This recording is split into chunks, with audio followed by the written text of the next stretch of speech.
الحمد لله الذي بيده الملك وهو على كل شيء قدير هو الأول والآخر والظاهر والباطن وهو بكل شيء عليم وأشهد أن لا إله إلا الله وحده لا شريك له وأشهد أن سيدنا ومولانا محمدا عبده ورسوله أما بعد فأعوذ بالله من الشيطان الرجيم بسم الله الرحمن الرحيم الحج أشهر معلومات فمن فرض فيهن الحج فلا رفث ولا فسوق ولا جدال وما تفعلوا من خير يعلمه الله وتزودوا فإن خير زاد التقوى وقال النبي صلى الله تعالى عليه وسلم الحج المبرور ليس له الجزاء إلا الجنة وقال النبي صلى الله عليه وسلم من حج ولم يرفث ولم يفسق خرج من ذنوبه كيوم ولدته أمه أو كما قال صلى الله تعالى عليه وسلم.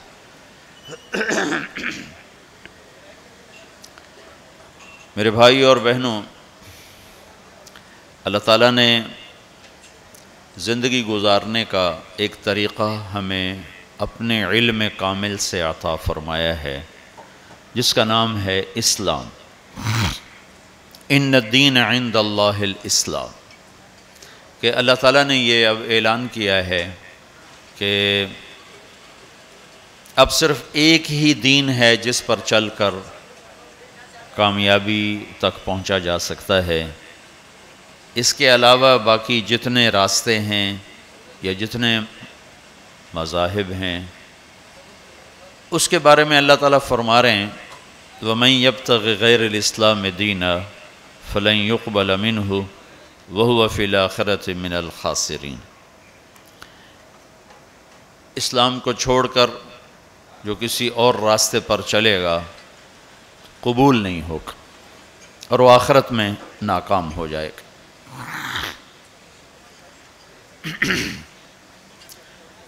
سارا اسلام دو چیزوں کا مجموعہ ہے، ایک عبادات اور ایک اخلاقیات.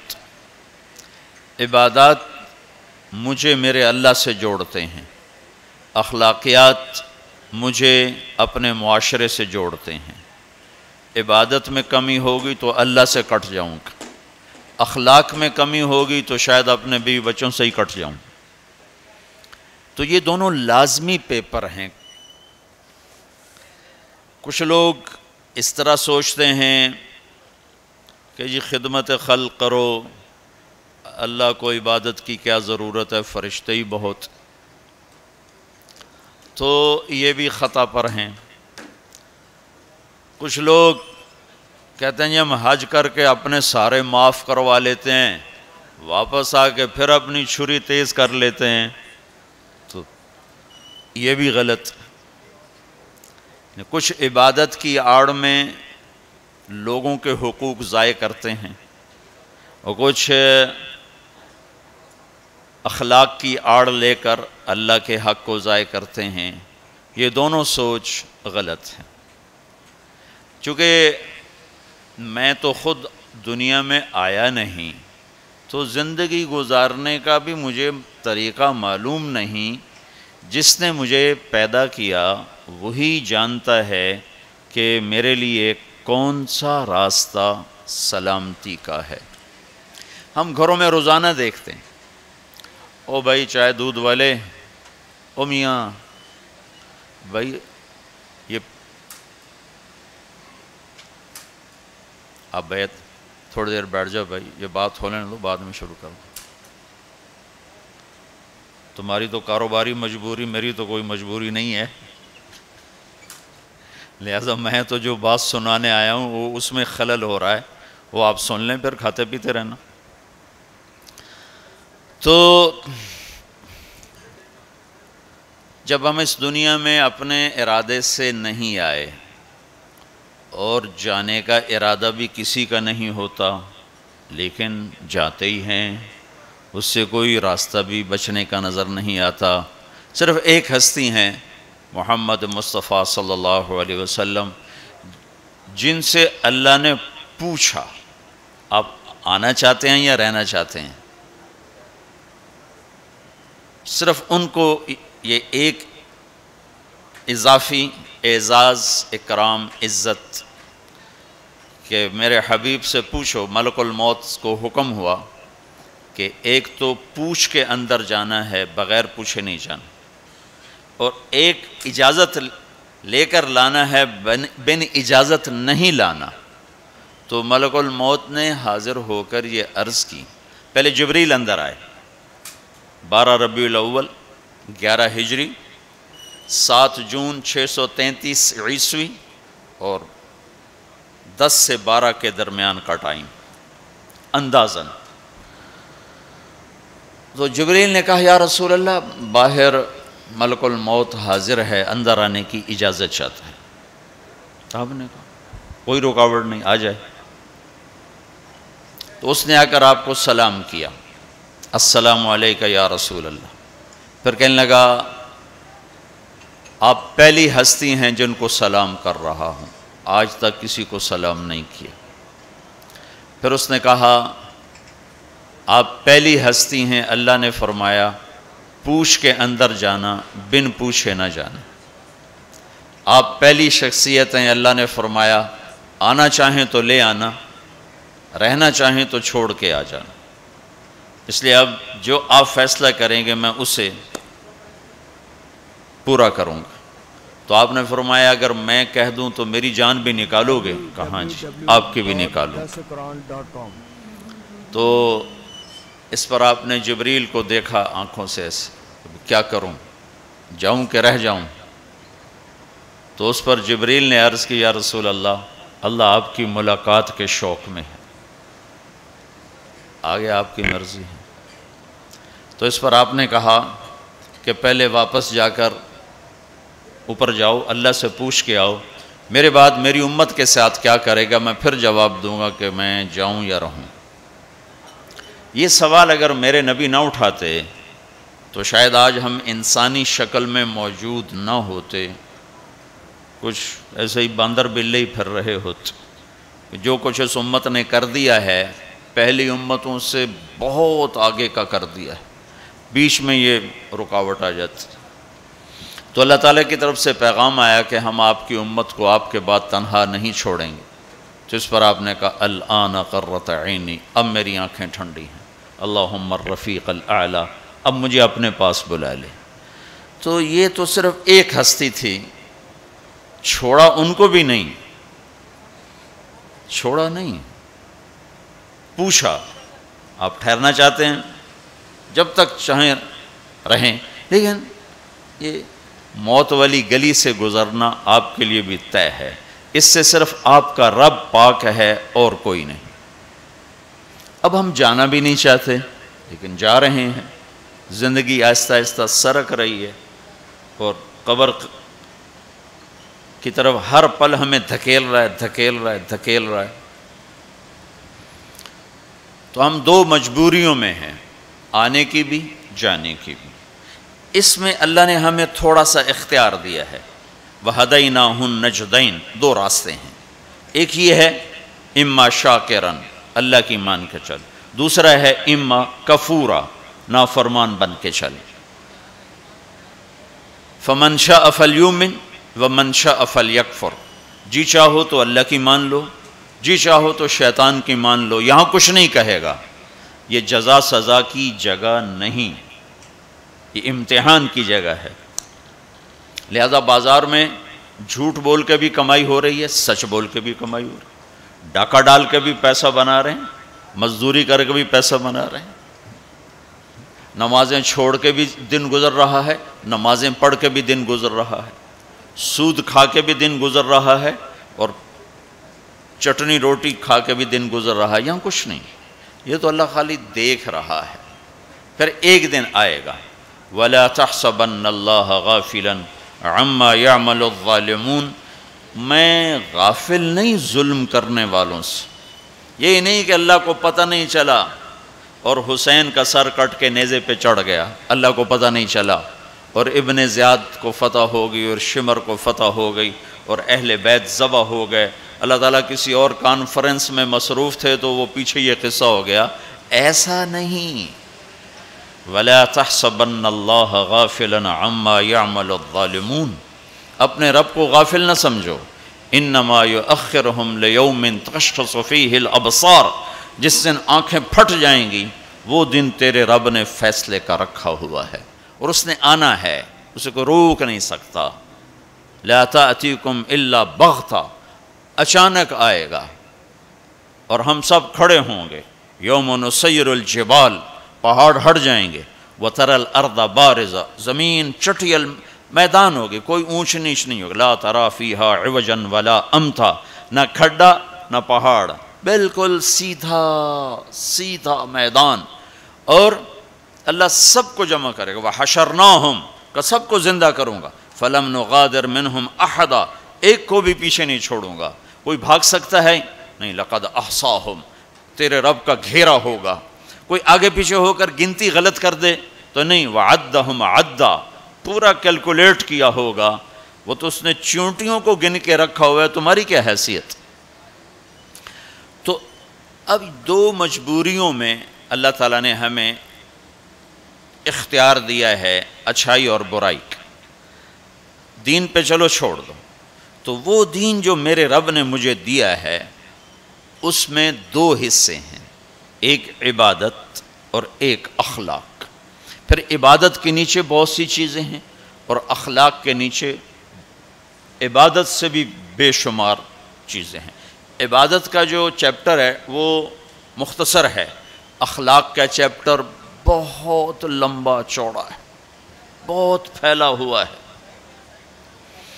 تو عبادت ہماری بنیاد ہے جس میں لا الہ الا اللہ، اس لیے میرے نبی نے فرمایا بنی الاسلام علی خمس، اسلام کی بنیاد 5 چیزیں ہیں: شہادت لا الہ الا اللہ محمد رسول اللہ، لا الہ الا اللہ محمد رسول اللہ کی گواہی، و اقام الصلاۃ، نماز، و ایتاء الزکاۃ، زکوٰۃ، و صوم رمضان، رمضان کے روزے، و حج البیت من استطاع الیہ سبیلا، اور حج۔ یہ 5 میں سے ایک اندر کا ایمان ہے جو نظر آنے والی چیز نہیں ہے، اور 4 نظر آنے والے کام ہیں، نماز ہے، زکوٰۃ ہے، روزہ ہے اور حج ہے۔ یہ 4 کسی نہ کسی طرح اس کی نشانی، افطاری ہو رہی، سحری ہو رہی، پتہ چلا کہ روزہ رکھا جا رہا ہے، نماز پڑھ رہے ہیں، پتہ چلا ہے نماز پڑھی جا رہی، زکوٰۃ دے رہے ہیں تو دینے والے کو پتہ چل رہا ہے، لینے والے کو پتہ چل رہا ہے کہ کچھ لیا دیا جا رہا ہے، اور حج تو کھلا عمل ہے، لاکھوں انسانوں کے ساتھ مل کے کیا جاتا ہے۔ یہ 5 چیزیں اللہ نے ہماری بنیاد بنائی ہیں، جس میں لا الہ الا اللہ بنیاد کی بھی بنیاد ہے۔ لا الہ الا اللہ اندر کی چیز ہے، محمد الرسول اللہ باہر کی چیز ہے۔ لا الہ الا اللہ ہم دکھا نہیں سکتے، محمد الرسول اللہ ہم چھپا نہیں سکتے۔ لا الہ الا اللہ بتانا پڑتا ہے، محمد الرسول اللہ چھپانا بھی چاہیں تو نہیں چھپا سکتے۔ لا الہ الا اللہ کے لیے کوئی دلیل دینی پڑے گی، میں صرف ایک اللہ کو مانتا ہوں، کیا دلیل ہے؟ نماز پڑھتا ہوں، روزہ رکھتا ہوں، مخلوق سے آگے ہاتھ نہیں پھیلاتا ہوں، پتھر کو سجدہ نہیں کرتا ہوں، بہت سارے دلائل دینے پڑیں۔ لیکن محمد رسول اللہ تو ایسے سامنے آتا ہے جیسے سورج سامنے آتا ہے تو کوئی دلیل باقی نہیں رہ جاتی کہ جی کیا دلیل ہے کہ سورج ہے، کہ پاگل دیکھ کھڑا ہوا ہے، یہ نظر آ رہا ہے، اس یہی سورج کا آنا اس کی دلیل ہے۔ تو پہلی چیز ہے لا الہ الا اللہ محمد رسول اللہ، لا کے ذریعے سے ساری کائنات کی نفی، کہ سب سے کٹ کے اللہ سے جڑ جا، مشرق لا، مغرب لا، شمال لا، جنوب لا، آسمانوں پہ لا، زمینوں پہ لا، پتھروں پہ لا، پہاڑوں پہ لا، نوری پہ لا، ناری پہ لا، آفتابی پہ لا، خاکی پہ لا۔ لا کو ایسے پھرایا ہے میرے اللہ نے کہ اپنے سوا ہر شے کو کاٹ کے رکھ دیا ہے، کہ یہ کچھ نہیں، سب اللہ ہے۔ 0 0 0 لکھتے جاؤ، ساری کاپی بھر دو تو آپ نے کچھ بھی نہیں لکھا، اور 1 لگا دو پہلے 0 کے ساتھ تو ہر 0 دوسرے سے طاقتور بنتا جا رہا ہے، بنتا جا رہا ہے، بنتا جا رہا ہے، بنتا جا رہا ہے۔ پیچھے الف کا کمال ہے، پیچھے 1 کا کمال ہے، 1 کو ہٹاؤ تو سب 0 ہے۔ اللہ اب ایک ہستی ہے تو جبریل طاقت ہے، صفر نہیں ہے۔ اللہ ہٹ جائے تو جبریل صفر ہے۔ میکائیل، اسرائیل، اسرافیل طاقت ہیں اگر اللہ ہے، اللہ پیچھے ہٹ جائے تو یہ تینوں زیرو ہیں۔ جنت خوبصورت نعمتوں کا ٹھکانہ ہے، اس کے پیچھے ایک ہے۔ اللہ پیچھے ہٹ جائے تو جنت بھی زیرو ہے، اللہ پیچھے ہٹ جائے تو جہنم بھی زیرو ہے، اللہ پیچھے ہٹ جائے تو زمین آسمان کچھ نہیں ہے۔ لا کے ذریعے سے ہر چیز کو توڑ کر دل کا قبلہ اللہ بنا اور چہرے کا قبلہ بیت اللہ بنا، تو تب تیری نماز مکمل ہوگی، تب تیرا ایمان مکمل ہوگا۔ اس وقت دل کا قبلہ اللہ نہیں ہے، وہ پیسہ ہے، پیسہ ہے۔ دل کا قبلہ اللہ نہیں ہے، صرف کمائی ہے، صرف پیسہ ہے۔ تو اللہ تعالیٰ لا کے ذریعے سے کہتا ہے مجھے قبلہ بنا، دل مجھے دے۔ ابن آدم، اے آدم کی اولاد، انی لک محب فبحقی علیک کلی محبہ، میرے بندے میں تم سے پیار کرتا ہوں، تجھے میرے حق کی قسم تو بھی مجھ سے پیار کرنا سیکھ۔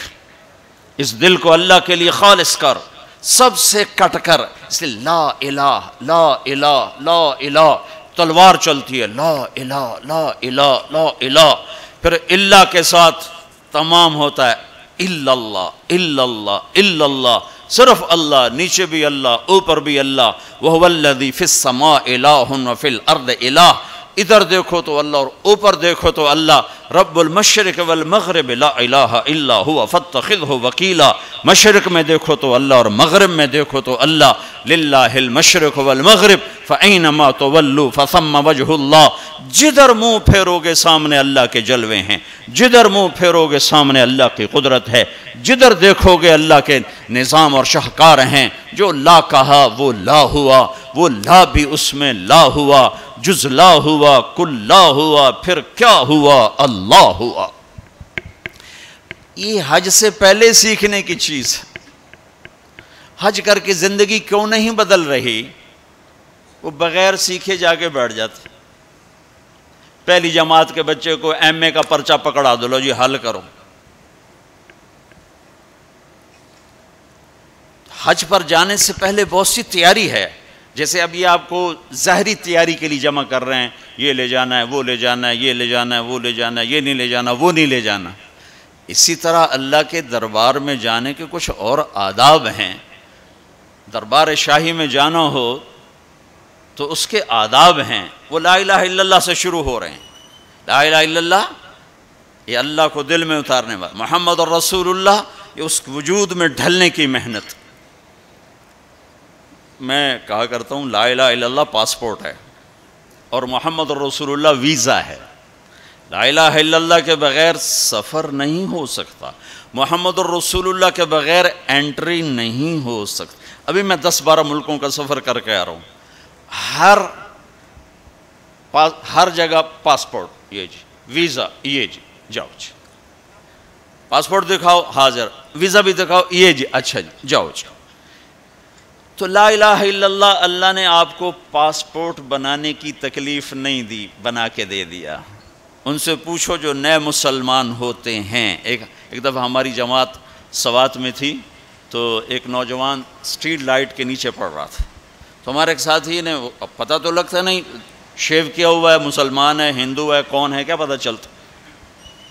تو اس نے اس کو دعوت دینی شروع کر دی، وہ سنتا رہا، پھر کہنے لگا، وہ ذرا ادھیڑ عمر تھے، کہا بابا جی آپ خوش قسمت ہیں، آپ مسلمان ہیں، مجھے پتہ ہے ہندو مذہب کوئی مذہب نہیں، پتھر کی پوجا ہے، لیکن اگر میں کلمہ پڑھتا ہوں تو مجھے 70 رشتے توڑنے پڑتے ہیں، اور آگے کوئی ایک مسلمان نہیں جو مجھے قبول کرے۔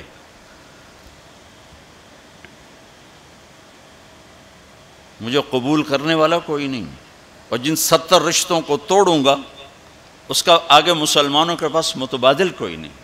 مجھے پتہ ہے ہمارا کوئی مذہب نہیں ہے، لیکن میں بندھا ہوا ہوں۔ تو ہم اللہ کا شکر ادا کریں، پاسپورٹ اس نے بنا کے دے دیا۔ اب کہتا ہے ویزا تو لگوا لو، یہ اتنا تو کرو کہ ویزا تو لگواؤ، کم از کم میرے نبی کے سانچے میں تو ڈھل کے آؤ۔ اشبہت اعدائی فصرت احبہم اذ کان حبی منک حبی منہم۔ ابو نواس ایک شاعر ہے، وہ اپنے محبوب سے کہہ رہا ہے کہ تو دشمن کے روپ میں آئی تو مجھے دشمنوں سے بھی پیار ہو گیا، تو نے میرے دشمن کا روپ دھارا تو مجھے دشمنوں سے بھی عشق ہو گیا کہ تیری جھلک جہاں بھی ہوگی مجھے وہ پیاری لگے گی۔ تو یہ پہلا سبق ہے لا الہ الا اللہ محمد الرسول اللہ۔ لا الہ الا اللہ اتنا اندر میں اترے کہ وہ بیج کی طرح اور گٹھلی کی طرح اپنی کومپل کو باہر نکالے، پھر وہ محمد الرسول اللہ درخت بن کر پورے وجود پر چھائے اور پوری زندگی پر چھائے۔ تو یہ پہلی محنت۔ پھر اس کے بعد نماز ہے جو 5 وقت اللہ تعالیٰ نے فرض فرمائی، 50 دینی 5 تھیں، شروع 50 سے کیا۔ جب 5 ہی دینی ہے تو 5 سے ہی شروع فرماتے۔ میرے حبیب 5 نمازیں 50 پتہ ہے نہ پڑھی جا سکتی ہیں نہ دینی ہیں، صرف اس کی عظمت اور اہمیت بٹھانے کے لیے کہ وما خلقت الجن والانس الا لیعبدون، اس آیت کو ذہن میں بٹھانے کے لیے کہ نماز تو دوں گا 5 لیکن مطالبہ ہوگا 24 گھنٹے میں وہ زندگی گزارو جو نماز والی ہے۔ جیسے نماز میں تم ادھر ادھر نہیں دیکھتے ہو، تو تم جب باہر جاؤ تو تمہاری آنکھ حرام نہ دیکھے، اور نماز میں تم ہاتھ ایسے باندھ کے کھڑے ہو تو نماز کے باہر تمہارے ہاتھ ظلم کے فیصلے نہ لکھیں، ظلم کے فیصلے نہ لکھیں۔ جب ترازو غلط چلتا ہے تو یہ ظلم کا ہاتھ استعمال ہوا ہے۔ جب تمہاری زبان صرف چند مخصوص بول سکتی ہے، ادھر ادھر کا بولے گی تو نماز ٹوٹ جائے گی۔ ایسے جب تو نماز کے باہر ہو تو ایسا بول نہ بولو جس سے لوگوں کے دل ٹوٹ جائیں، ایسا بول جس سے نماز ٹوٹے، اس سے آدمی بڑی احتیاط کرتا ہے، لیکن ایسا بول جس سے اگلوں کے دل ٹوٹتے نہیں، جل کے راکھ ہو جاتے ہیں، وہ صبح سے شام تک زبان زبان زبان۔ نماز، اور نماز اللہ نے 5 وقت مانگی، پھر اپنے حبیب پر تہجد فرض کی، قم اللیل الا قلیلا، میرے نبی باقیوں کے لیے نفل، آپ کے لیے فرض، رات کو میری آپ کی بات ہونی چاہیے۔ کیوں کہ ان لک فی النہار سبحا طویلا، آپ دن میں بہت مصروف رہتے ہیں دعوت تبلیغ کے کام میں، لہذا رات کا کچھ حصہ مجھے دیں جس میں میری اور آپ کی بات ہو۔ جس نے بھی اللہ کو پایا ہے رات کے آنسوؤں سے ہی پایا ہے، جس نے بھی اللہ کو ڈھونڈا ہے رات کے اندھیروں میں ڈھونڈا۔ عجب بات ہے، دنیا ڈھونڈنی ہو تو روشنی چاہیے، اللہ کو ڈھونڈنا ہو تو رات کا اندھیرا چاہیے۔ لیکن اب 10% لوگ نماز پڑھتے ہیں، 90% نہیں پڑھتے۔ حج پہ جا کے بھی نہیں پڑھتے، عادت ہی نہیں پڑھی ہوئی تو حج کے جا پہ بھی نہیں پڑھتے۔ نماز، تیسری چیز ہے زکوٰۃ جو اللہ نے مالدار پر فرض کی۔ اچھا ایک بیچ میں بات، جب ہمارے نبی 50 نمازیں لے کر واپس چل پڑے، کوئی بات ہی نہیں کی، اچھا یا اللہ ٹھیک، تو میں نے پڑھا تو کہیں نہیں، لیکن مجھے لگتا ہے کہ اللہ تعالیٰ نے موسیٰ علیہ السلام کو آگے کھڑا کیا ہوگا کہ میرا نبی تو 50 لے کے چل پڑا، اسے واپس بھیجو، اس کی امت نے تو 5 کو نہیں پڑھنی ہے، 50 کتھوں پڑھن، اس کو میرے پاس واپس بھیجو۔ تو آگے موسیٰ علیہ السلام کھڑے ہوئے چھٹے آسمان پر، یا رسول اللہ سے ملاقات کیسی رہی؟ کہ بہت اچھی رہی۔ کیا ہوا؟ کہ 50 نمازیں ملیں۔ کہ یا رسول اللہ میں آپ کی محنت کرتا ہوں، ایک کوئی نہیں پڑھیں گے، واپس جا کر تھوڑی کروائیں۔ پھر آپ واپس گئے سدرۃ المنتہا، تو اللہ نے کتنی کام کی؟ 5۔ چلو اللہ تعالیٰ 45 کٹھی اڑا دیتا، اچھا میرے حبیب 5، پھر واپس۔ پھر ہمارے نبی نے نہیں کہا یا اللہ بہت زیادہ ہیں، تسلیم و رضا، تسلیم و رضا، اللہم انی اسألک الرضا بعد القضاء، یہ دعا روز میرے نبی صبح و شام مانگتے تھے، اے اللہ مجھے اپنی تقدیر پہ راضی رہنے کی توفیق عطا فرما۔ پھر موسیٰ علیہ السلام کتنی؟ 45، واپس، پھر 5، پھر 5، پھر 5، اڑتے گئے 5 رہ گئے۔ پھر آگے موسیٰ علیہ السلام کھڑے ہوئے، یا رسول اللہ کتنی؟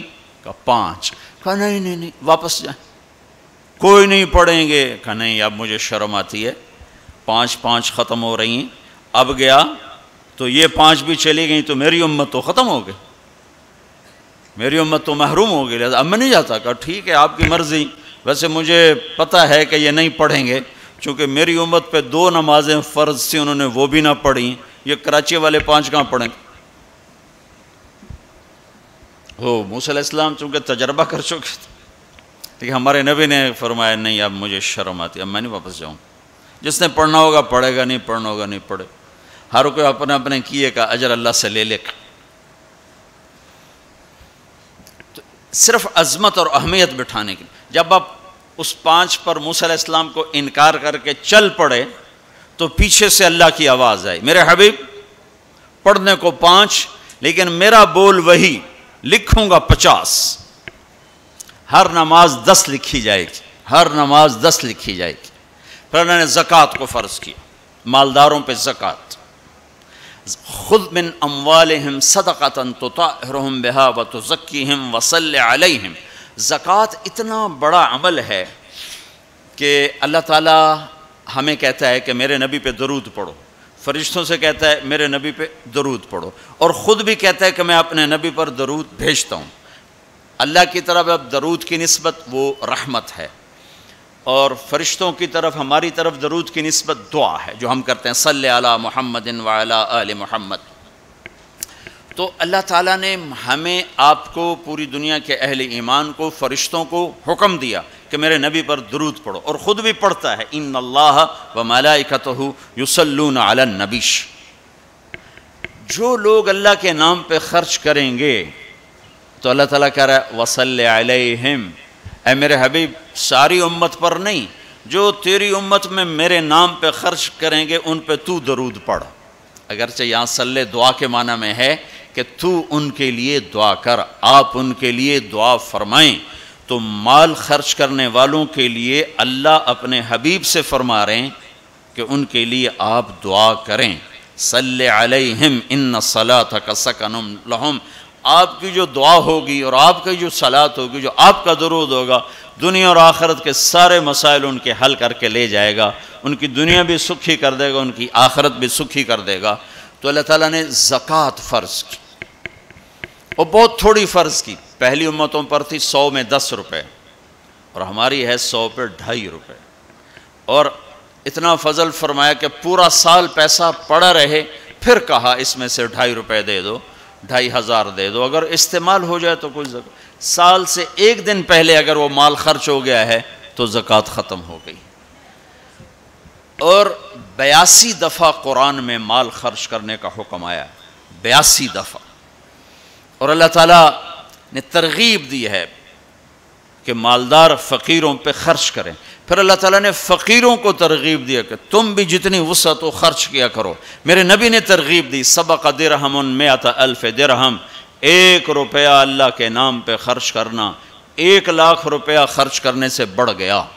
تو صحابہ نے عرض کی وہ کیسے بڑھ گیا؟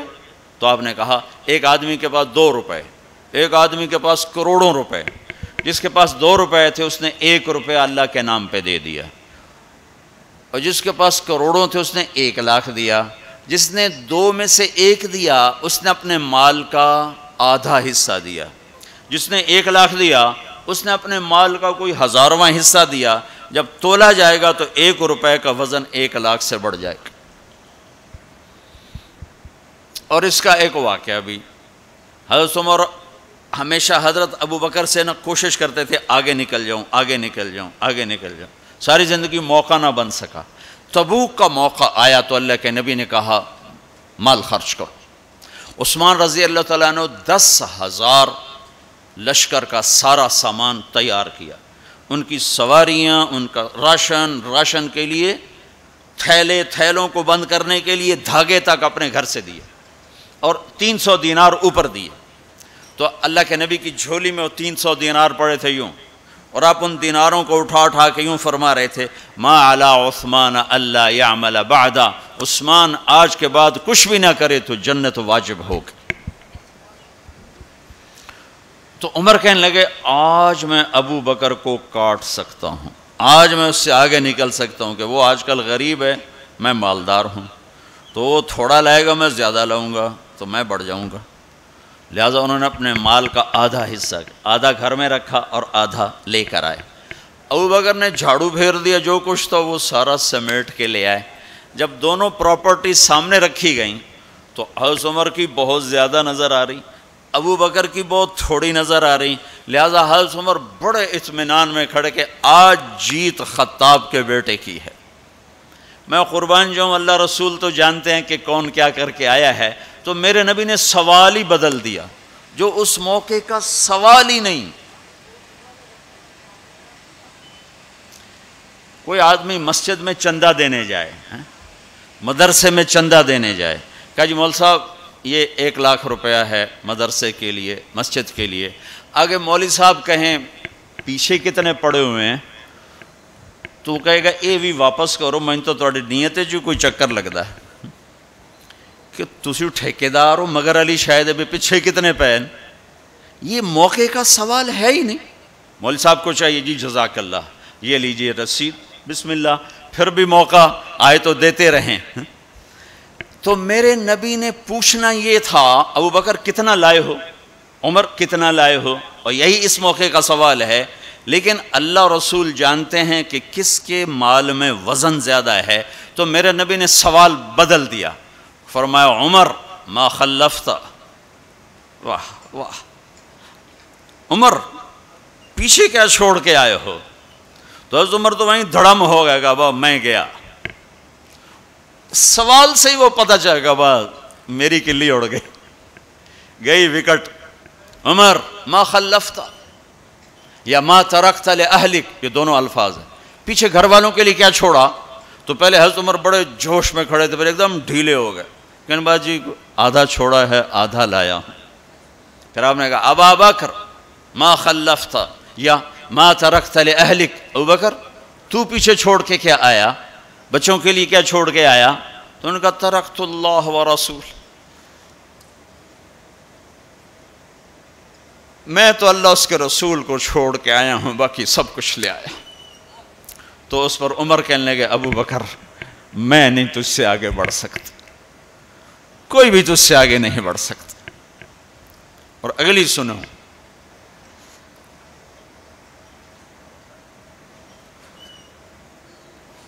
اپنے کپڑے بھی دے دیے اور ایک ٹاٹ تھا وہ پہن کر اس کو کانٹوں سے سی لیا۔ تو جبریل آئے، کہنے لگے یا رسول اللہ، اللہ تعالیٰ پوچھ رہے ہیں کہ ابو بکر نے یہ ٹاٹ کیوں پہنا ہوا ہے؟ تو آپ نے کہا کہ ابو بکر نے سارا کچھ اللہ اس کے رسول پہ لگا دیا ہے اس لیے یہ پہنا ہوا ہے۔ تو کہا یا رسول اللہ، اللہ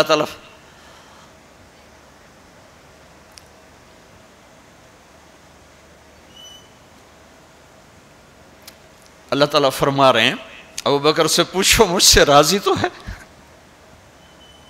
مجھ سے راضی تو ہے، اس فقر میں مجھ سے راضی ہے؟ میں تو اتنا سفر کر کے آیا ہوں، حالانکہ ابھی 4 دن پہلے میں 12 ملکوں کا 10 ملکوں کا سفر کر کے آؤں، ساری ہڈیوں میں درد ہے، میں اس لیے آیا ہوں کہ چلو کوئی بخشش کا بہانہ مل جائے، کوئی بخشش کا بہانہ مل جائے، اللہ راضی ہو جائے۔ آپ سارے اس لیے حج پہ جا رہے ہو کہ اللہ راضی ہو جائے، جو سارے جہان سے کہتا ہے مجھے راضی کر، وہ کہہ رہا ہے ابو بکر سے پوچھو مجھ سے راضی تو ہے۔ تو آپ نے کہا ابو بکر تیرا رب تجھے سلام بھی کہہ رہا ہے اور پوچھ رہا ہے کہ راضی ہو؟ تو ابو بکر کی چیخیں نکلی، میں اپنے رب سے راضی، میں اپنے رب سے راضی ہوں، میں اپنے رب سے راضی۔ میرے بھائیو بہنوں، زندگی ایسے گزار کے مرو کہ اللہ کو ملو تو اللہ خوش ہو کے مل رہا، ایسے نہ مرو کہ اللہ کی بارگاہ میں پیش کیے جا رہے ہوں مجرم بن کر، قیدی بن کر۔ تو اللہ اس کے رسول نے مال لگانے پر زور دیا، اللہ چاہتا تو سب کو مال دے دیتا، کسی کو فقیر کسی کو مالدار، مالدار کا شکر کا امتحان لیا، فقیر کے صبر کا امتحان لیا، کہ اللہ فقیر کا صبر دیکھے گا، مالدار کا شکر دیکھے گا۔ اور جب مالدار لوگ زکوٰۃ نہیں دیتے تو پھر عزتیں نیلام ہوتی ہیں، جب سب کچھ اپنے اوپر لگانے کا ذوق بن جاتا ہے۔ اور اپنے ہی بڑے بڑے زیور، کپڑے، گھر، گاڑیاں. یہ بھی لاہور کا واقعہ ہے. بیگم صاحب ڈرائیور کے ساتھ گئی ہیں اور واپسی پہ کہہ رہی ہیں اسلم ڈرائیور آج میری بڑی اچھی قسمت، وہ ساڑی میں نے لی تو میں سمجھ رہی تھی 1 لاکھ کی ہے، وہ تو مجھے 75,000 میں مل گئی، بڑی سستی مل گئی. خوش ہو کے ڈرائیور کو بتا رہی. تیسرے دن ڈرائیور کے بیٹے کا بازو ٹوٹ گیا. وہ آ کر کہتا ہے صاحب جی میری تنخواہ میں تو اس کا علاج ہو نہیں سکتا، تو مہربانی کر کے کچھ میری مدد کر دیں، اس کا علاج ہو جائے. تو صاحب کہتے ہیں اسلم تمہیں پتہ تو آج کل کاروبار بڑا مندہ ہے، تو میرے پاس تو گنجائش نہیں، میرا ایک ڈاکٹر دوست ہے، میں اسے فون کر دیتا ہوں، وہ تمہاری مدد کر دے گا. جب اس طرح ہوتا ہے تو پھر ڈاکے، چوریاں، قتل و غارت شروع ہوتے ہیں. جب اس طرح ہوتا ہے تو مالداروں میں تکبر پیدا ہوتا ہے اور غریبوں میں ظلم پیدا ہوتا ہے. تو زکوٰۃ ایک بہت بڑا عمل ہے. 2.5% تو فرض ہے، اور زکوٰۃ دینے والا سخی نہیں اللہ کی بارگاہ میں. ہاں بخیل بھی نہیں، سخی بھی نہیں ہے، بخیل بھی نہیں. یعنی وہ بخل کے ملک سے نکل آیا ہے اور سخاوت کے ملک میں انٹری نہیں ہوئی. 2.5 روپے پہ 1 پیسہ بھی اوپر خرچ کرے گا تو اب سخیوں میں آ گیا. پھر جتنا بڑھتا جائے گا اتنا آگے بڑھتا جائے گا. اور اللہ نے فرمایا مجھے میری عزت کی قسم جنت الفردوس میں بخیل داخل نہیں ہو سکتا. اور اللہ شیطان کہتا ہے کہ مجھے عبادت گزار بخیل سے کبھی ڈر نہیں لگا کہ اس کا بخل اسے ضرور جہنم میں پھینکے گا. نافرمان سخی سے ہر وقت ڈرتا رہتا ہوں کہ اس کی سخاوت کب اسے جنت میں پہنچاتی. آپ نے سامری کا نام تو سنا ہوا ہے، قرآن میں بھی ہے، جس نے موسیٰ علیہ السلام کی قوم کو گائے کے بچے کی پوجا پہ لگا دیا، بچڑے کی. اللہ نے کہا سب کو قتل کرو، سارے پکڑے گئے، قتل کیے گئے. سامری بھی آ گیا.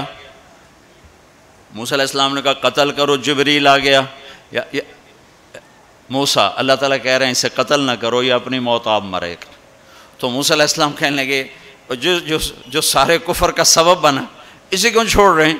تو اللہ تعالیٰ نے کہا سخی ہے، سخی کو قتل کرنا مجھے اچھا نہیں لگتا، چھوڑ دو، اپنی موت آپ مر جائے گا. کافر کو سخاوت قتل سے بچا گئی. جب ایمان والا کوئی مرد عورت سخی ہوگا تو اللہ کی بارگاہ میں کیسے اونچے مرتبے لے کر جائے.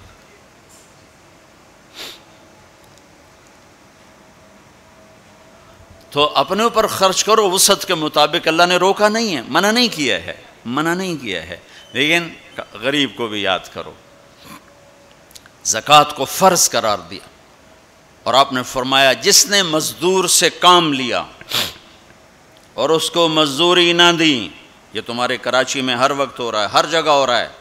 جتنا بڑا کوئی طاقتور ہے اتنا وہ اپنے نوکروں پر ظالم بھی ہے، جابر بھی ہے، اور ان کے حقوق بھی مارتا ہے، چونکہ فریاد ہی نہیں کر سکتا. میرا پنجاب کا زمیندارہ ماحول سارا ایسا ہی.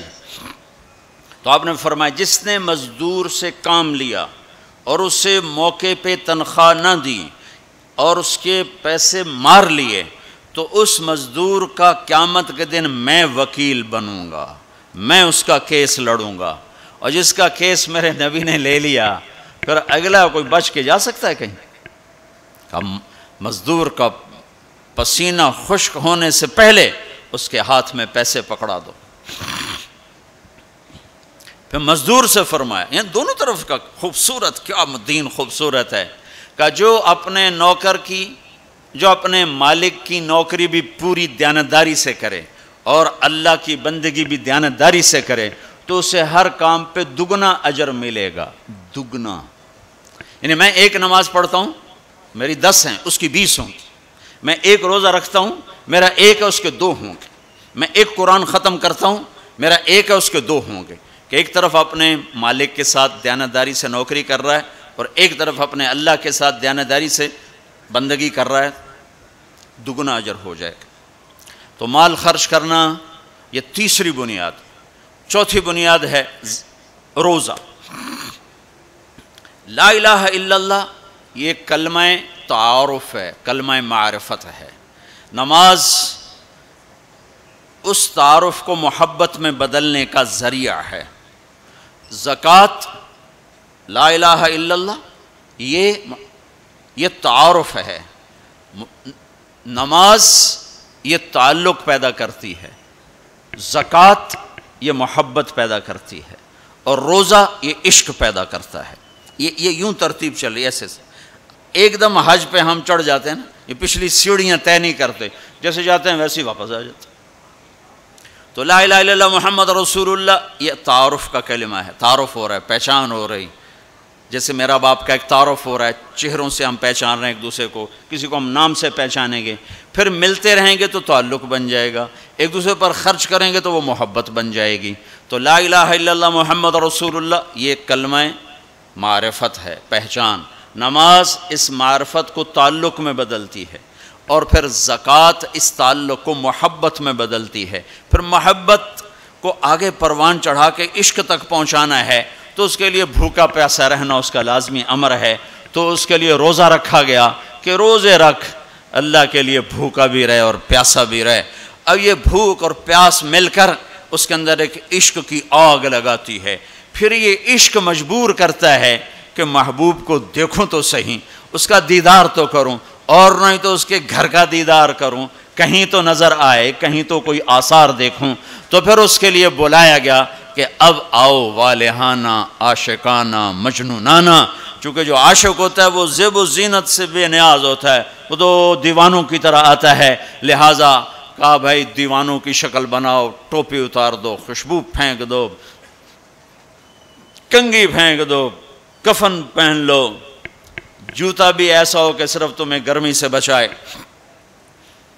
سردی سے بچائے، اور آؤ میرے گھر کی طرف۔ کراچی میں کہا تضرعا و خفیہ، مجھے یاد کرنا ہو تو آہستہ آہستہ، شور نہ مچایا کرو۔ اور جب بیت اللہ میں بلایا تو کہا عجب ثج، شور مچاتے ہوئے آؤ۔ کہ دیوانے شور مچاتے ہوئے پہچانے جاتے کہ دیوانہ ہے، بڑا سنجیدہ ہوتا، بڑا عقل مند ہے، کہ نہیں وہاں عاشق بن کے جانا ہے۔ عاشق ہوں میں عشق کماں میں، یہ میری زبان کی شاعری ہے، تمہیں مزہ آئے نہ آئے مجھے مزہ لینے دو۔ عاشق ہوں میں عشق کماں میں، دل رکھیں وانگ پہاڑاں ہو، سائے سائے بدیاں ہزار علام ہیں، کر جانے باغ بہاراں ہو، منصور جے چک سولی دیتے، جڑے واقف کل اسراراں ہو، سجدیں سر چائیں نبا ہو، توڑے کافر کہن ہزاراں ہو، عاشق سوئی حقیقی جیڑا قتل معشوق دے مننے، سر نو جوڑے تے مکھ نہ موڑے، ہمیں 100 تلواراں کھنے، سچا عشق حسین علی دباہو، سر دتے تے راز نہ بھنے۔ یہ حج ہے، یہ حج ہے۔ اب الحب ان یخفا وقد کم کتمتہ فاصبح عندی قد اناخ وطنبا۔ یہ ایک لڑکی بیت اللہ کا طواف کر رہی تھی اور یہ شعر پڑھ رہی تھی، اذا شد شوقی ہام قلبی بذکرہ وان رمت قربا من حبیبی تقربا۔ اور جنید بغدادی طواف کر رہے اور ان کے کانوں میں شعر پڑے، اور شعروں کا ظاہر بڑا عجب ہے کہ میں نے تو محبت کو بہت جھٹکے دیے، بہت اپنے آپ کو بچایا، پر عشق نے میرے دل میں ڈیرے ڈال دیے اور خیمے گاڑ دیے، تنابیں کس دیں، مجھے کہیں کا نہ چھوڑا، مجھے کسی کا نہ چھوڑا، میں ایک ہی کی ہو کے رہ گئی۔ جب اس کا خیال آتا ہے تو میں پاگل ہو جاتی ہوں، جب وہ نظر آتا ہے تو میں ہوش میں آتی ہوں۔ تو وہ جنید بغدادی کہنے لگے وہ لڑکی بیت اللہ میں کیا کہہ رہی؟ تو اس نے دیکھا اور ہنس پڑی، لولا التقى لم احجر عن طیب الوطن۔ کیا سمجھے ہو؟ میری بات کو غلط سمجھے ہو، مجھے میرے رب کا عشق رات کے اندھیرے میں یہاں لایا، میں کسی اور کی بات نہیں کر رہی۔ پھر کہنے لگی تم کس کا طواف کر رہے ہو؟ تو جنید کہنے لگے بیت اللہ کا۔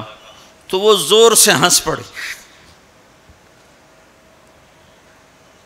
اور یوں آسمان کو دیکھا، کہنے لگی واہ میرے رب، تیرے بھی کیسے دیوانے بندے ہیں جو تجھے چھوڑ کے پتھروں کا طواف کرتے ہیں، جو تجھے چھوڑ کے پتھروں کا طواف کرتے ہیں۔ جنید فرماتے میں تو بے ہوش ہو کے گر گیا، جب ہوش آیا تو وہ بچی جا چکی تھی۔ تو لا الہ الا اللہ محمد رسول اللہ پہ محنت تعارف، نماز پہ محنت تعلق، مال کا خرچ کرنا محبت، روزے رکھنا عشق، اور حج پھر وصال ہے، ملاپ ہے، ملاقات ہے۔ دیکھو نا، کوئی عبادت کی شکل ہی نہیں ہے کہ ایک آدمی ننگے سر ہے، 2 چادریں پہنی ہوئی ہیں اور بیت اللہ میں چکر لگا رہا ہے۔ بھائی کیا کر رہے ہو؟ کہ اچھے کوٹھے تے چڑھ دیکھاں، ابھا دیکھاں لمحہ دیکھاں، ڈٹھی دل کو دیواں ٹیکاں، سجن مل سم کے مر پوساں۔ یہ طواف ہے کہ میں تو کبھی دائیں دیکھتی ہوں، کبھی بائیں دیکھتی، کبھی آگے کبھی پیچھے، کہیں میرا محبوب نظر آئے، نہ نظر آئے تو میں مر جاؤں گی، جان کی بازی ہار بیٹھوں گی۔ میں محبوب کی تلاش تیرے کوچے اس بہانے، مجھے دن سے رات کرنا، کبھی اس سے بات کرنا، کبھی اس سے بات کرنا۔ حج عشق ہے، وہ ہمیں حاصل نہیں ہوتا ہے، لہذا تھوڑی سی تکلیف آتی۔ عثمان جی پیسے اتنے لائے نہیں تھے، کی کیتا جے ساڑھے نہ، کیونکہ وہ تو کھانے پینے کا پروگرام ہے، کھابا پروگرام ہے، کیا بوفے مجھے یاد نہیں آ رہا تھا، بوفے ٹھنڈا ملا ہے، اس کے تو تصور میں ہی نہیں ہے کہ میں کسے ڈھونڈنے آیا ہوں۔ ایسا تو نہیں حسین بچوں سمیت نیزوں پہ چڑھ گئے تھے، ایک بول کے ساری نسل بچا سکتے۔ کون سی نسل؟ اہل البیت۔ کون سی نسل؟ آل الرسول۔ کون سی نسل؟ کائنات کی پاکیزہ ترین نسل۔ ایک بول پہ وہ اپنی بچا سکتے، اور جنت کا بھی کوئی نقصان نہ تھا۔ کہا نہیں، اللہ پہ سودا نہیں ہو سکتا، کاٹ دو۔ تمہارا تاجر جھوٹ بولنے کو تیار، جھوٹ چھوڑنے کو تیار نہیں، سود چھوڑنے کو تیار نہیں۔ کتنے بڑے تاجروں نے میرے ساتھ متھا مارا کہ سود کے بغیر تجارت چلا کے دکھاؤ، سود کے بغیر تجارت کیسے چلے گی؟ کہ اللہ مطلب اللہ کو مقصود نہیں بنایا، اللہ کو ڈھونڈنا پانا اور اللہ کی طلب زندگی کا مقصد نہیں بنایا۔ یہی دھوکے کے گھر اور مچھر کے پر اور مکڑی کے جالے کی دوڑ ہے۔ اسی کو عزت سمجھا، اسی کو بڑائی سمجھا، اسی کو بلندی سمجھا، اسی کو معراج سمجھا۔ آج آنکھ بند ہوگی تو پتہ چلے گا کہ میں تو کسی بہت بڑے دھوکے کا شکار ہو کے آیا ہوں۔ اس لیے قیامت کا دن کو یوم التغابن بھی کہتے ہیں، تغابن کے نام پر سورت اتری ہے کہ اس دن لوگوں کو پتہ چلے گا ہائے دھوکے میں رہ گئے۔ ذالک یوم التغابن، یہ ہے جس دن دھوکہ کھلے گا کہ ہم تو دھوکے میں رہ گئے۔ تو بھائیو بہنوں، حج کا اصل موضوع سمجھو، اللہ کو پانا اور اللہ کے لیے جینا اور اللہ کے لیے مرنا اور اللہ پہ مٹ جانا، یہ حج کا مغز ہے، یہ حج کی روح ہے۔ باقی اس کے اعمال ہیں، کچھ سفر کی ضرورتیں ہیں، کچھ وہاں رہنے کی ضرورتیں ہیں، کچھ حج کے جو شرعی اعمال ہیں کچھ ان کی ضرورتیں ہیں، لیکن جو حج کی روح ہے وہ ہے اللہ کو ڈھونڈنا، قبلہ بدلنا، قبلہ یہ دل اللہ کو دینا۔ ایک صحابہ نے پوچھا یا رسول اللہ ما الاسلام، یا رسول اللہ اسلام کیا ہے؟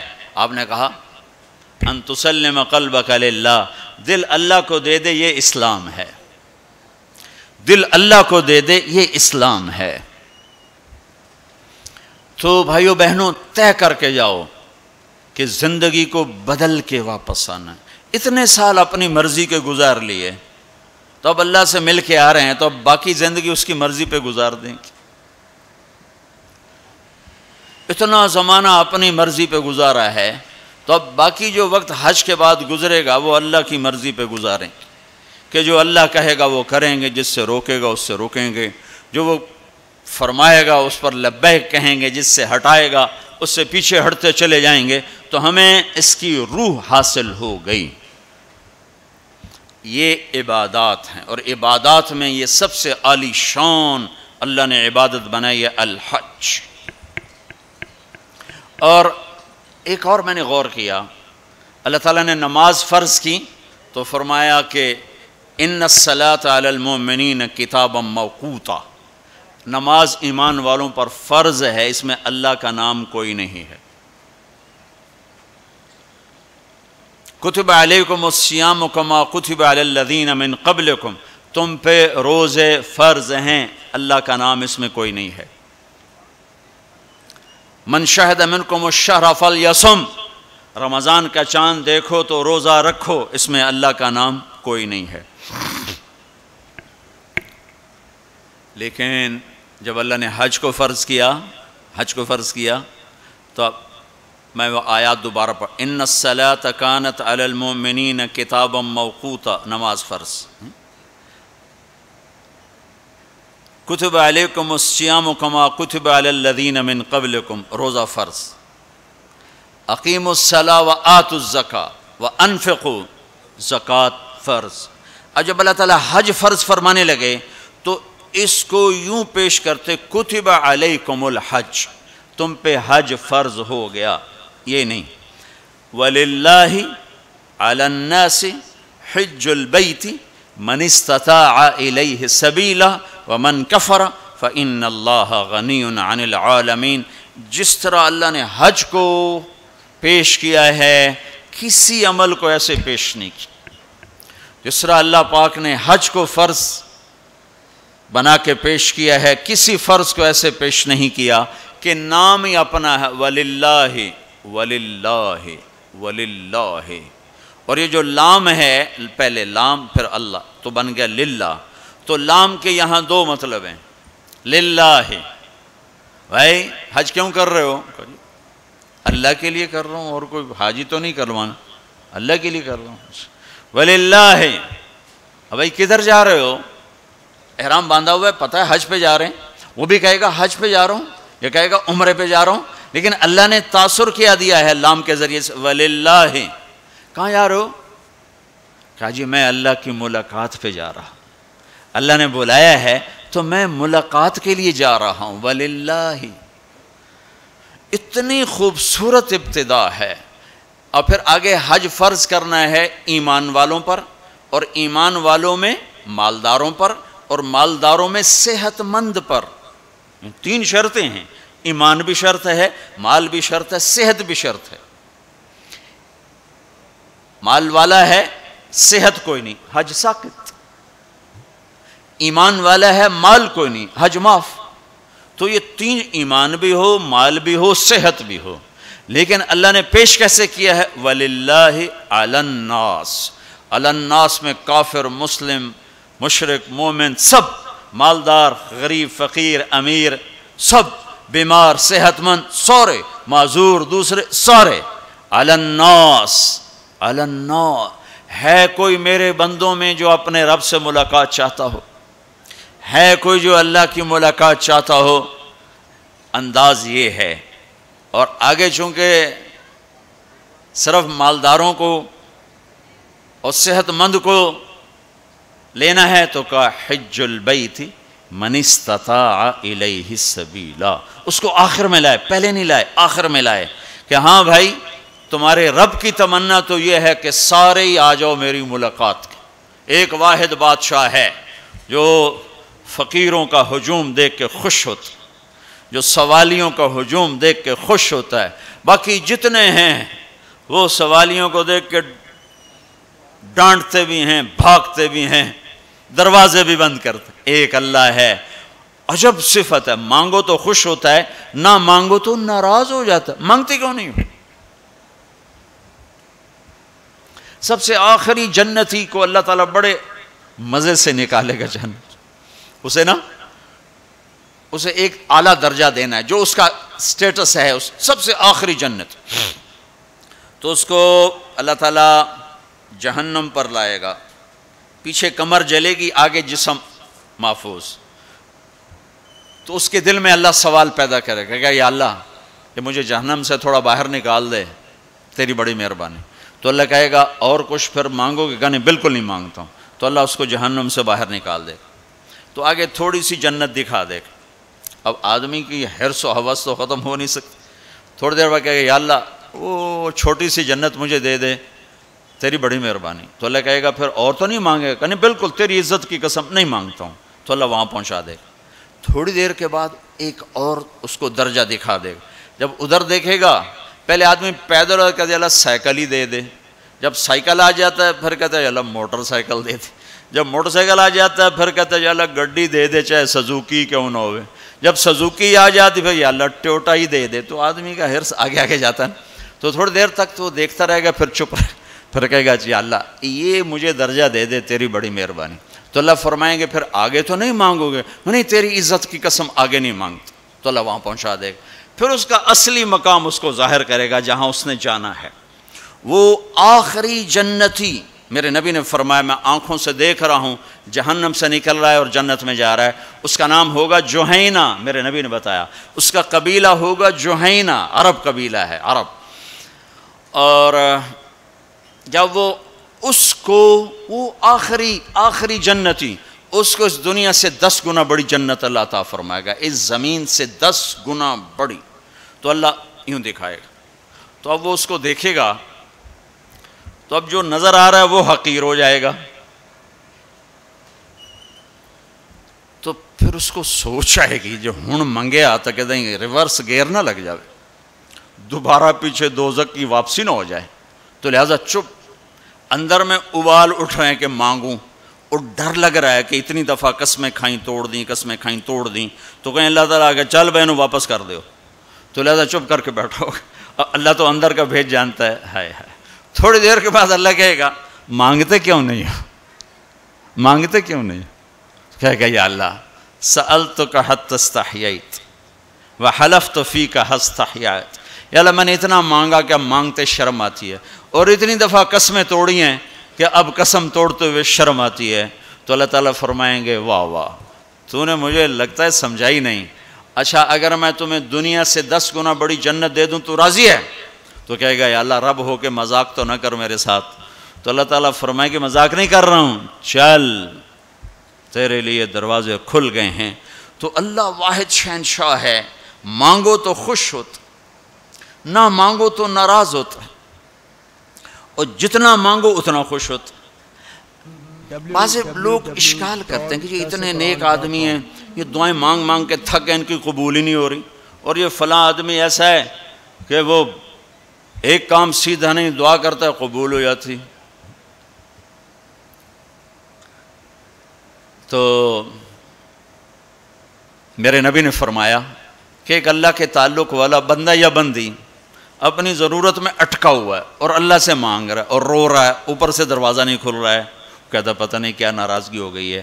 حتیٰ کہ فرشتے سفارش کرتے ہیں کہ یا اللہ یہ اتنے دیر سے بیچاری رو رہی ہے, یہ اتنے دیر سے رو رہا ہے, یا اللہ اس کا کام کر دے. تو اللہ تعالیٰ فرماتے احب ان اسمع حنینہ, مجھے اس کا رونا بڑا پیارا لگ رہا ہے, میں چاہتا ہوں کچھ اور رو لے.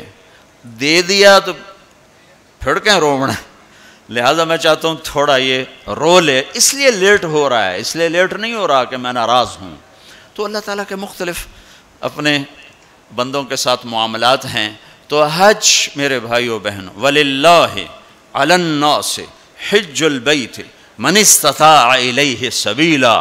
آؤ بھائی آؤ, اپنے رب کی ملاقات کے لیے آؤ, سارے آؤ, ایمان لے کر آؤ, کافر کلمہ پڑھ لو اور کلمے والے تیاری کر لو. پھر آگے نرمی کر دی, اچھا بھائی جو آ سکتا ہے وہ تو ضرور آئے. اس پیشکش میں اتنی محبت تھی کہ سننے والے کو یہ شک پڑ سکتا تھا کہ لگتا ہے اللہ کو ہمارے حج کی ضرورت پڑ گئی ہے, تو پھر ومن کفر, نہیں آؤ گے نا, یہاں کفر سے مراد کافر ہونا نہیں, ومن کفر, جو حج پہ نہیں آتا فإن اللہ لغنی عن العالمین, تو مجھے صرف تمہاری نہیں, مجھے تو کل کائنات کی پرواہ کوئی نہیں, تم نہیں آؤ گے تو کیا ہو جائے گا. تو آخر میں اپنی ذات کو صاف کیا ہے اور شروع میں اپنی محبت کا اظہار کیا ہے. تو بھائی بہنوں یہ نیت کر کے جاؤ کہ واپس والی زندگی وہ نہیں ہوگی جو پہلے تھی, وہ نہیں ہوگی جو پہلے تھی. تو اللہ کی ملاقات اس طرح ہو کہ ماضی اور حال اور ہو جائیں اور مستقبل اور ہو جائے, تو گویا ہم اللہ کی بارگاہ میں اپنی مہر لگوا کے آ گئے. یہ اسلام کا عبادت کا پہلو ہے. یہ عبادت کا پہلو اس وقت مکمل ہوگا جب اس کے ساتھ اخلاق کا پہلو جڑے گا، وہ ہے لوگوں کے حقوق ادا کرنا۔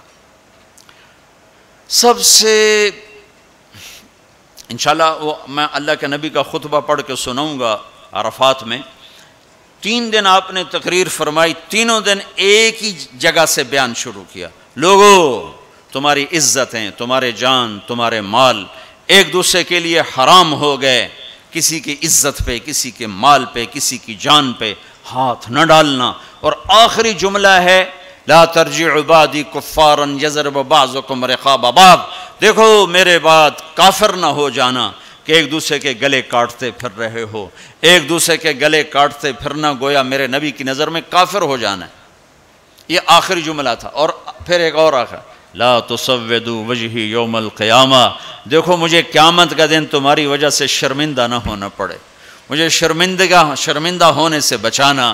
یہ آپ کے خطبات کے آخری الفاظ ہیں۔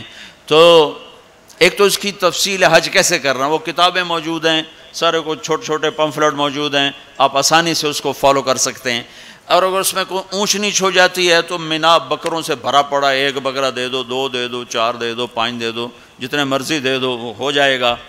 تو جب تم اتنے پیسے خرچ کر کے جا رہے ہو تو میرے نبی سے پوچھا گیا یا رسول اللہ سب سے بہترین حج کیا ہے؟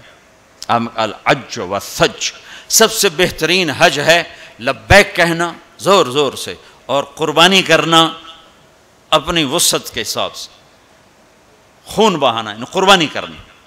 ہمارے نبی اگر اپنی طرف سے قربانی کرتے تو 1 بکرا ذبح کر دیتے، 1 دمبا ذبح کر دیتے، 1 مینڈا چھترا۔ ساری زندگی ہمارے نبی عید قربان پر 2 قربانیاں کرتے تھے، 2 چھترے،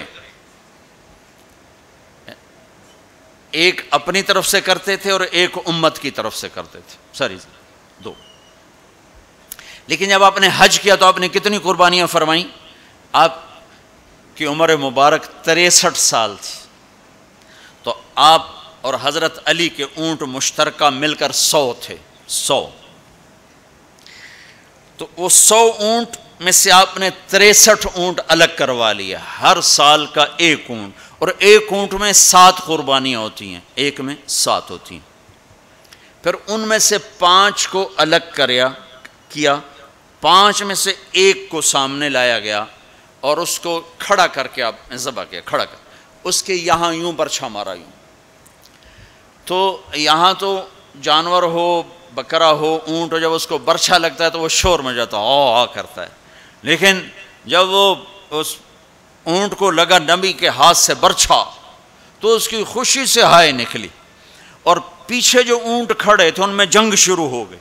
ہر اونٹ رسی توڑ کے آگے بڑھ کے ذبح ہونے کی کوشش کر رہا تھا کہ کہیں میں پیچھے نہ رہ جاؤں، میں پہلے ذبح ہو جاؤں، میں پہلے ذبح۔ نہ شود نصیب دشمن کہ شود ہلاک تیغت، سر دوستاں سلامت کے تو خنجر آزمائی، ہم آہوان سہرا سر خود نہاد برکف با امید آن کے روزے بشکار خواہی آمد، کہ آج سارے جنگل کے ہرنوں کو انتظار ہے کہ آج ہمارا محبوب شکار کرنے آ رہا ہے۔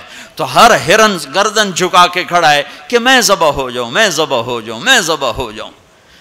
تو یہ شعر میرے نبی پہ فٹ آتا ہے کہ سارے اونٹوں میں جنگ شروع ہو گئی اور ہر ایک کا زور تھا میں ذبح ہو جاؤں، میں ذبح ہو جاؤں۔ آپ نے 63 اونٹ ذبح فرمائے اور برچا پھینک دیا، اور اپنی بیویوں کا حصہ اس میں نہیں رکھا، بیویوں کے لیے الگ قربانی کی، بیویوں بیگمات کے لیے الگ قربانی کی، اور اپنے 63 اور 7 ہر اونٹ میں۔ اور پھر یہاں تک فرمایا کہ علی جو گوشت بنائے اس کو مزدوری گوشت میں سے نہیں دینی، میں الگ سے دوں گا، اس کا ہر ٹکڑا اللہ کے نام پہ جانا چاہیے۔ گوشت میں سے مزدوری بھی نہیں دی، الگ سے مزدوری دی۔ اور پھر فرمایا کہ آؤ بھائی جو لے جانا چاہتا ہے لے جائے۔ پھر فرمایا حضرت علی سے کہا 1 بوٹی سارے اونٹوں سے لے لو اور 1 دیگ چڑھا دو۔ تو وہ 1 بوٹی سارے اونٹوں سے لے کر دیگ چڑھائی، پھر آپ نے اس کے پکنے کا انتظار کیا۔ جب وہ تیار ہو گئی تو پھر آپ نے حضرت علی نے چند اور صحابہ نے مل کر اس کا گوشت کھایا، شوربہ پیا، اور پھر اس کے بعد آپ طواف زیارت کے لیے تشریف لے گئے۔ تو آپ مالدار لوگوں قربانی کرنا دل کھول کے، ماڑے ماڑے جانور نہ تلاش کرنا بھائی سستا کڑا لبدا ہے، اللہ کے نام پہ لگانا، جھگی پھوک تماشا ویک ہماری پنجابی کی مثال ہے، لگا تو صحیح پھر دیکھ آتا کیسے ہے واپس۔ ایک صحابی ہیں ابو الدحداح، ایک آیت اتری من ذا الذی یقرض اللہ قرضا حسنا یضاعف له اضعافا کثیرا، تو وہ ایک انصاری صحابی نے آیت سنی، وہ بھاگے ابو الدحداح، ارے آج عجب آیت آئی ہے، کیا؟ کہ اللہ کہہ رہا ہے کوئی ہے مجھے قرضہ دے میں واپس کروں کئی گناہ کر کے۔ تو ابو الدحداح آئے دوڑے دوڑے، یا رسول اللہ کیا اللہ نے یہ کہا ہے کہ مجھے قرضہ دو میں واپس کروں؟ کہاں؟ کہا یا رسول اللہ اللہ کو کیا ضرورت قرضہ مانگنے کی؟ کہ اللہ چاہتا ہے کہ اس کے بدلے اللہ تمہیں جنت دے۔ کہا اچھا اگر میں اللہ کے نام پہ دوں تو آپ وعدہ کرتے ہیں میری جنت کا؟ کہا ہاں وعدہ۔ کہ میری بیوی کی جنت کا؟ کہا ہاں وعدہ۔ کہ میرے بچوں کی جنت کا؟ کہا ابو الدحداح تو زیادہ ہی مانگتا جا رہا ہے، پر تیرے بچوں کا بھی؟ کہا یا رسول اللہ ہاتھ بڑھائیں، میرے 2 باغ ہیں دونوں اللہ کے نام پہ صدقہ۔ ہم کہا نہیں ایک دے دو، ایک رکھ لو، ایک بچوں کے لیے رکھو، ایک اللہ کے نام پہ دو۔ کہا اچھا پھر میرا وہ باغ جس میں 600 کھجوریں ہیں وہ میں نے اللہ کو دے دیا۔ ہم کہا ٹھیک ہے جا تو تیرے بچے تیری بیوی جاؤ جنت۔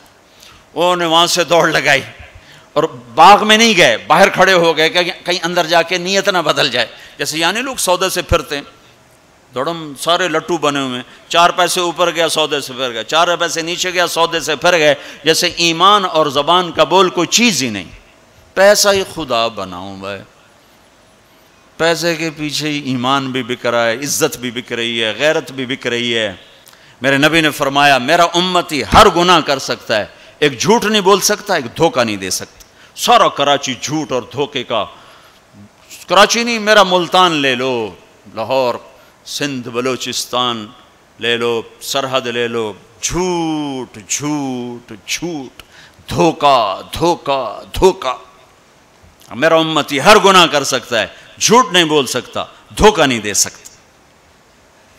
ساری تجارت سارا سب کچھ اس پہ آ چکا۔ تو آپ باہر کھڑے ہو گئے، کہنے گئے ام الدحداح بیوی کو بلایا، کہا کیا ہوا؟ کہا باہر آؤ باہر آؤ باہر آؤ۔ کیوں؟ کہا باغ اللہ کو دے دیا۔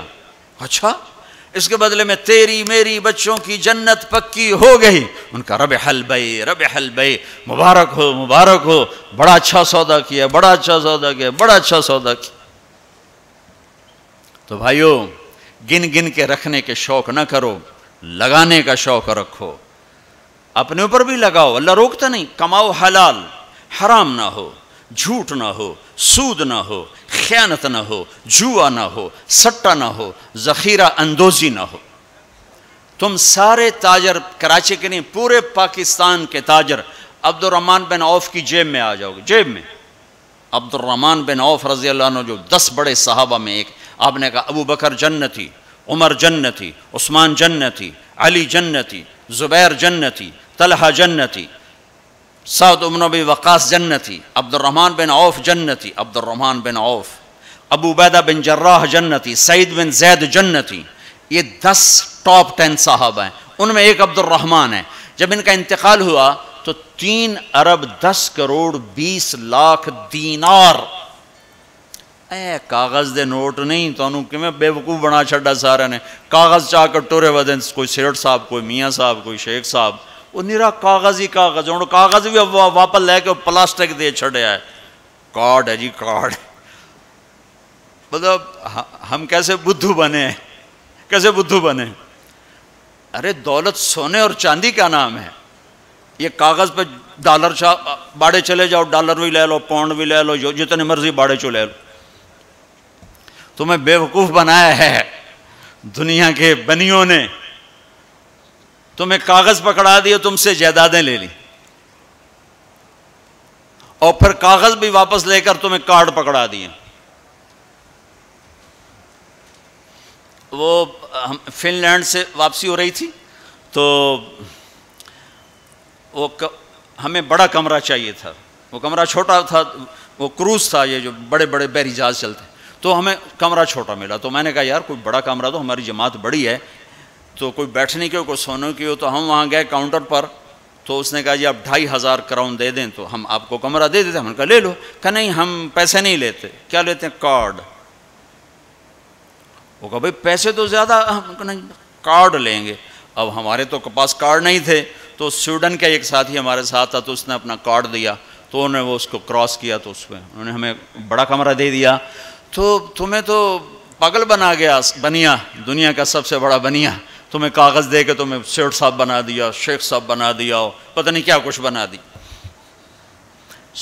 اور عبد الرحمن جو چھوڑ کے مر رہے ہیں وہ کاغذ نہیں 3 ارب 10 کروڑ 20 لاکھ دینار. ایک دینار 4.5 ماشے کا ہوتا تھا, اور ایک ماشا میں نے سنار سے پوچھا کتنے کا ہوتا ہے, انہوں نے کہا 5000 روپے کا ماشا چل رہا ہے. اب اس کو تم ضرب تقسیم کر کے دیکھ لو کہ عبد الرحمن کتنا چھوڑ کے دنیا سے تشریف لے گئے تھے. ہم نے کہا عبد الرحمن تاجر الرحمن, عبد الرحمن یہ رحمان کا تاجر ہے, رحمان کا تاجر ہے. اتنی بڑی تجارت کی کہ میری تجارت کے 4 اصول تھے. آپ میں تاجر بھی ہوں گے بڑے بڑے, میری تجارت کے 4 اصول رہے. کبھی ادھار نہیں خریدا, نمبر 1. تمہاری ساری مارکیٹ نکل گئی, اس پہلی شرط ہی ساری مارکیٹ آؤٹ ہو گئی. کبھی ادھار نہیں بیچا, جڑے 2-4 رہ گئے وہ بھی بچوں نکل گئے. کبھی ادھار نہیں خریدا, کبھی ادھار نہیں بیچا. جس نے ادھار خریدا بھی ہو اور ادھار بیچا بھی ہو, ان کا دی رات نیند آ سکتی. لین والے سر تے چڑھے ہوں, دیون والے لکے ہوئے ہیں, کدے جاوے. نہ بیوی اچھی لگے نہ بچے اچھے لگے. تو جس نے نقد خریدا نقد بیچا ہو تو آرام نال ستا بوجھے پیسے بوجھے چین کسی کو نہ لونا نہ دیونا. تو میں نے کبھی ادھار نہیں خریدا, میں نے کبھی ادھار نہیں بیچا, میں نے کبھی سٹاک نہیں کیا. میں نے زندگی بھر کبھی سٹاک نہیں کیا کہ بڑھ جائے پروفٹ تو پھر بیچوں, جب پروفٹ ملا فوراً بیچ دیا. میں نے کبھی سودے کا عیب نہیں چھپایا, میں نے کبھی سودے کا عیب نہیں چھپایا. میرا ایک عزیز کہنے لگا جی مجھے یہ وہ کپڑا مارکیٹ فیصل آباد میں کسی تاجر سے میری بات کرا دے, میں ذرا کپڑے کا کام سیکھ لوں. میں نے ایک سے کہہ دیا, اس نے کہا جی بھیج دو. ہفتے بعد وہ بچہ واپس آیا. اس بچے کے 4 مہینے تبلیغ میں لگے ہوئے تھے. میں نے کہا واپس کیوں آ گئے ہیں؟ کہ جو تھے پہلا کام میں سکھائیں دن کہ عیب لکاونا کیویں, پہلے یہ سکھاتے ہیں کہ عیب چھپانا کیسے. میں کہا چنگا کیتا ہی واپس آ. تو عبد الرحمن جیسے تاجر بنو. ادھار نہیں, ادھار لینا منع نہیں ہے, ادھار دینا منع نہیں ہے. ہاں چین سکون کے لیے, تاکہ تو انہوں گولیاں نہ کھاونی اپن, نیندرہ چڑھیوں کتھے رہ گئیاں. ایک اربوں پتی آدمی کی بیگم کا فون ہے, مولانا میں دنیا کی بدقسمت ترین عورت ہوں. میں نے کہا کیا ہوا؟ ساری رات نیند نہیں آتی, ساری رات نیند نہیں آتی. اپنی تجارت میں کسی کا حق نہ مارو, کسی سے جھوٹ نہ بولو, وعدہ کر کے زبان سے نہ پھرو, وعدہ کر کے زبان سے نہ پھرو. اپنے سودے میں کو ہیرا پھیری نہ کرو. اس میں کچھ مسئلہ تو بتاؤ. یہ ایک تاجر میرا یہ بیان سن رہا تھا, یہ گاڑیوں کا, پشاور کا تھا, بیان کہیں اور ہو رہا تھا. ہماری جماعت گئی پشاور, تو اس کا سب سے بڑا شو روم ہے پشاور میں. تو مجھے لے گیا, تو ایک گاڑی کھڑی تھی ٹویوٹا. کہنے لگا مولانا یہ گاڑی آپ کی وجہ سے 1 سال ہوا ہے نہیں بکی. میری وجہ سے؟ میں تو آج پہلی بار آیا.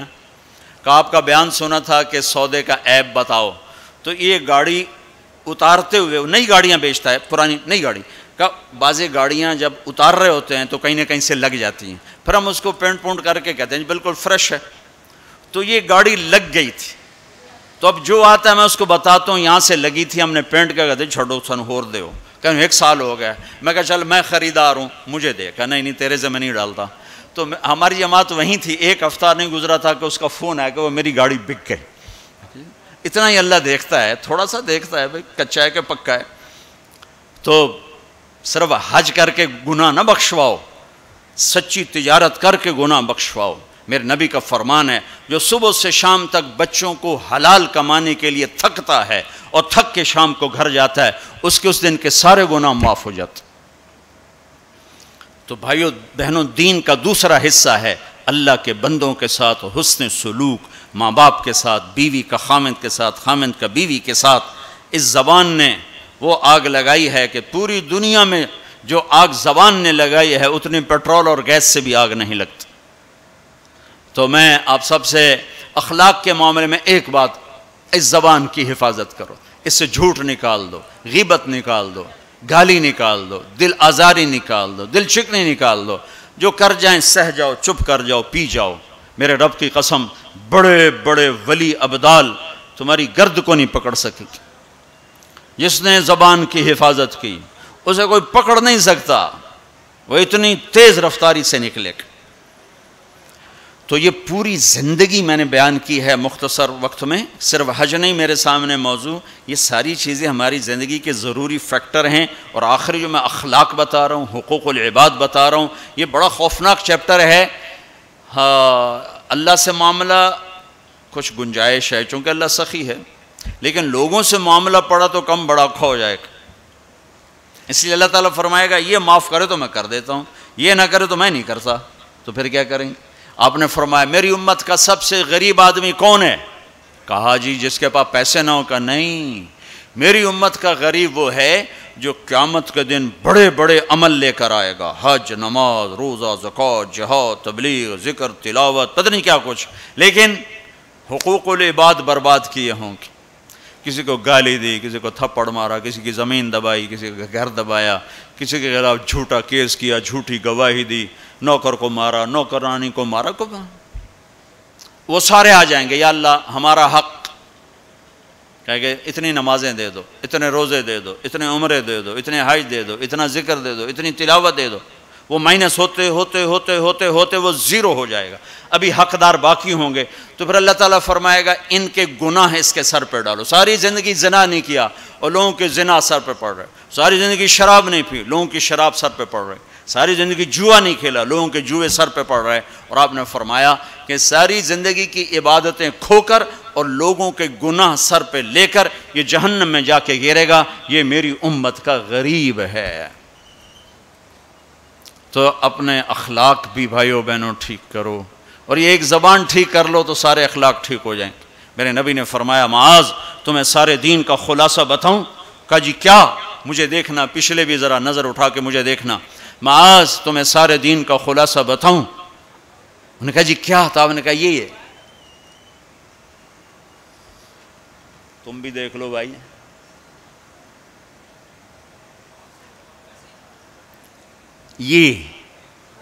یہ قابو میں ہے، سارا دین میرے ہاتھ میں ہے۔ یہ قابو میں نہیں ہے تو ہر شے ہاتھ سے جا رہی ہے، جا رہی ہے، جا رہی ہے، جا رہی ہے۔ لہذا سہنا سیکھو، سہنا سیکھو۔ گھر ٹوٹ رہے ہیں، طلاقوں کی ریشو بڑھ رہی ہے کہ سہنا نہیں سکھایا ماں باپ نے۔ سہ جانا، ہیرا کوئلہ ہی تو ہوتا ہے، وہ ہیرا کیسے بن جاتا ہے؟ وہ سہتے سہتے سہتے سہتے جب حد کر دیتا ہے تو اللہ اسے ہیرا بنا کے ماتھے کا زیور بنا دیتا۔ تو سہنا سیکھو، برداشت کرنا سیکھو، اپنے بچوں کو سکھاؤ، خاص طور پر بیٹیوں کو سکھاؤ کہ ہمارا سسرال 100% ظالم معاشرہ ہے۔ میں بڑے درد سے یہ بات کہہ رہا ہوں کہ چاہے وہ دیندار لوگ ہیں چاہے دنیا دار لوگ ہیں، سسرال کا ظلم ایک عجب داستان۔ لوگ بھتہ خوری کو، ہاں بھتہ خوری ظلم ہے اور ڈاکہ ظلم ہے، قتل ظلم ہے، یہ جو ظاہری ظلم نظر آتے ہیں۔ ایک ظلم وہ ہے جو میں سنتا ہوں، جب کوئی آدمی دین میں شہرت کر لیتا تو پھر لوگوں اپنے مسائل، حضرت یہ ہو گیا کوئی بتا دیں، حضرت یہ ہو گیا کوئی بتا دیں، تو بچیوں کے آنسو اور ان کی ہچکیاں سن سن میرا تو کلیجہ ہی جل کے رہ گیا کہ جو سسرال میں ظلم ہو رہا ہے اسے کہاں سے تولوگے؟ ایک عورت جب ماں ہوتی ہے تو ایک سراپا رحمت ہوتی ہے، وہی عورت جب ساس بنتی ہے تو سر سے لے کر پاؤں تک وہ ایک آگ بن جاتی ہے، پتہ نہیں کیوں۔ تو اپنی بچیوں کو صبر سکھاؤ، یہ بھی سکھاؤ کہ بیٹی بس زبان بند رکھنا، سہ جانا آہ نہ کر لبوں کو سی، عشق ہے دل لگی نہیں، سینے پہ تیر کھائے جا، آگے قدم بڑھائے جا۔ آگے بڑھنے کا راستہ ہے، زبان سیلو، لب سیلو، زبان تالو سے لگا لو اور لوگوں کے سہتے جاؤ۔ میرے رب کی عزت کی قسم، عزتیں تمہارے غلام بن کر آئیں گی، اللہ کی رضا کا تاج تمہارے سر پہ سجایا جائے گا، عزت کے سہرے اللہ کا نبی تمہارے گلے میں ڈالے، تمہارے ماتھے کو روشن کیا جائے گا۔ سہنا سیکھو، سہنا سیکھو۔ بھائی بھائی سے ٹوٹا، میاں بیوی میں لڑائی، خاوند بیوی کی برداشت نہیں کرتا، بیوی خاوند کی برداشت نہیں کرتا، ماں باپ اولاد کی نہیں برداشت کرتا، اولاد ماں باپ کی نہیں برداشت کرتی۔ سہنا سیکھو۔ ہمارا سارا معاشرہ ایک میرے نبی کی سنت پہ عمل کر لے، برداشت کرنا، تو زندگی خوشحال ہو جائے گی، روشن ہو جائے گی۔ تو اللہ تعالیٰ آپ کا حج کا سفر قبول فرمائے۔ میں نے جو کہنا تھا کہہ دیا، پھر وہاں کچھ باقی باتیں یاد آئیں تو وہاں کہہ دوں گا، اور جب آپ حج سے واپس آ جائیں کچھ وقت تبلیغ میں ضرور لگائیں کہ یہ ایمان کو سیکھنے کی فرقہ واریت سے پاک ایک محنت ہمیں اللہ نے دی ہے، اور صدیوں کے بعد ایسا کام ملا ہے کہ جس سے لوگوں کو دین مل رہا ہے۔